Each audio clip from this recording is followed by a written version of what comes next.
சக்தி ஒலி வாங்கி ஃபூலான் தேவி 1963 ஆண்டு உத்தரப்பிரதேச மாநிலத்தில் இருக்கும் ஜோர்கி கபர்வா எனும் கிராமத்தில் மல்லாஸ் எனப்படும் மிகவும் ஒடுக்கப்பட்ட இனப்பிரிவில் பிறந்தவர்.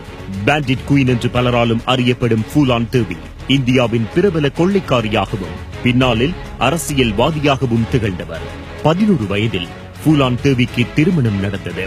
கணவன் ஃபூலான் தேவியை விட 20 வயதுகள் மூத்தவன். அந்த கிராமத்தின் பணக்கார வகுப்பினர் ஃபூலான் தேவியின் கற்பை அவளது பெற்றோர்கள் எதிரிலேயே சூறையாடினார்கள். வாழ்க்கையில் வெறுப்படைந்த ஃபூலான் தேவி ஊரை விட்டே ஓடினார். இளம் வயதில் இருந்த வறுமை, பசி, பட்டினி, பலாத்காரம், காவல் அடக்குமுறை போன்றவை மீண்டும் மீண்டும் தலை தூக்கின.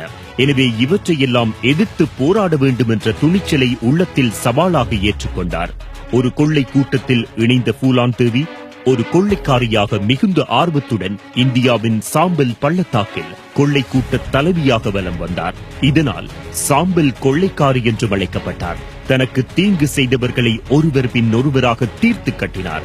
பல கொள்ளைகளில் ஈடுபட்ட ஃபூலான் தேவி 1983 ஆண்டு சரணடைந்து 1994 ஆண்டு விடுதலை அடைந்தார்.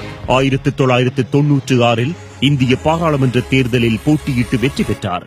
மக்கள் சேவையாற்றிய ஃபூலான் தேவி 2001 ஆண்டு ஜூலை 25 புதுடில்லியில் உள்ள அவரது இல்லத்தில் முகமூடி அணிந்த மூவரால் சுட்டுக் கொல்லப்பட்டார். துணிச்சல் மிக்க கொள்ளைக்காரியாக பேண்டிட் குயின் என்று அழைக்கப்பட்ட ஃபூலான் தேவியின் குரலே இது.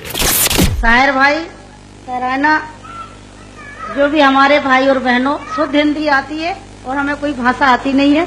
சக்தி ஒலி வாங்கி